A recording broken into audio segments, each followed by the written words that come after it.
The first step for these pumpkin cheesecake bars is to make the crust. I'm making a chocolate ginger crust, and it's incredibly easy to make and so irresistible. It adds a nice surprise hint of chocolate as well as a slightly spicy zing from the ginger. I'm using some raw pecans and walnuts. You can use just one or the other if you prefer. Some store-bought ginger snap cookies. Make sure that you buy ones that are vegan. Unsweetened cocoa powder, sea salt, and melted coconut oil.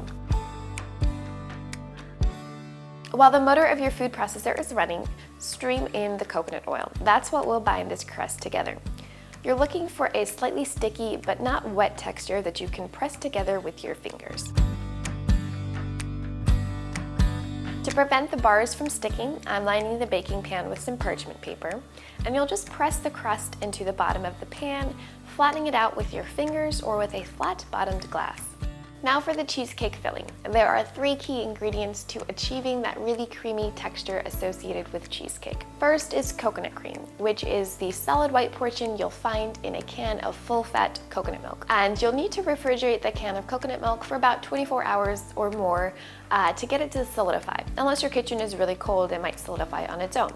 And the key to achieving that dense texture of cheesecake is in the solidified coconut cream, so don't skip that step. The next ingredient are raw cashews. I've soaked them overnight or for about 8 hours to really soften them up. And for the final ingredient, I'm taking a bit of a shortcut. I'm using some vegan store-bought cream cheese. It adds the perfect tang and tartness that you really love about cheesecake to balance out the sweetness. But of course, if you don't have access to vegan cream cheese, you can still make this recipe. I've included a modification in the recipe in the description box below. Also in the description box, you'll find my recommended variety of store-bought cream cheese to use in this recipe.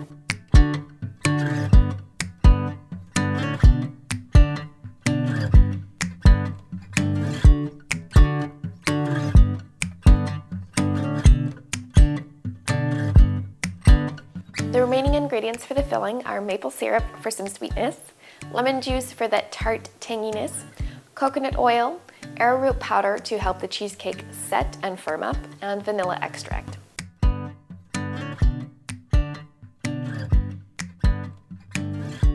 Once the cheesecake filling has been completely pureed and is smooth, you'll set aside about 3/4 of a cup of it. Add the pumpkin pie flavors to the remaining filling to make the pumpkin cheesecake later. You'll add some canned pumpkin puree, a bit more maple syrup, and a healthy sprinkling of some spices. For nutmeg, I prefer to use freshly grated nutmeg because it adds a deep, warming aroma that pre-ground nutmeg simply doesn't have.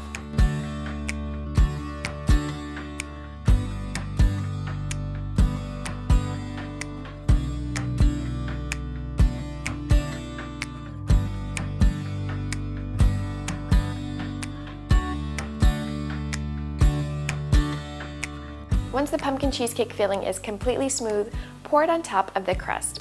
Then dollop spoons of the plain cheesecake filling on top of that, and run a toothpick or fork through the filling to create a marbled effect.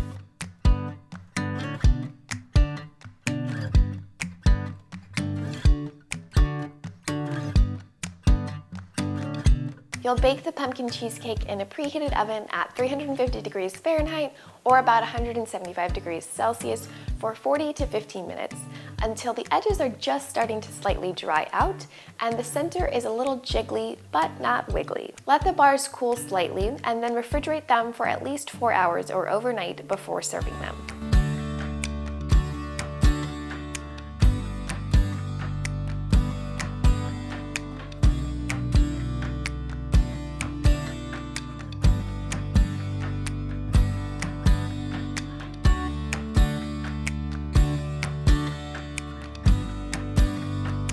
I really hope you enjoyed this recipe for vegan pumpkin cheesecake bars. If you try them out, let me know in the comments below, and I'll see you in the next video.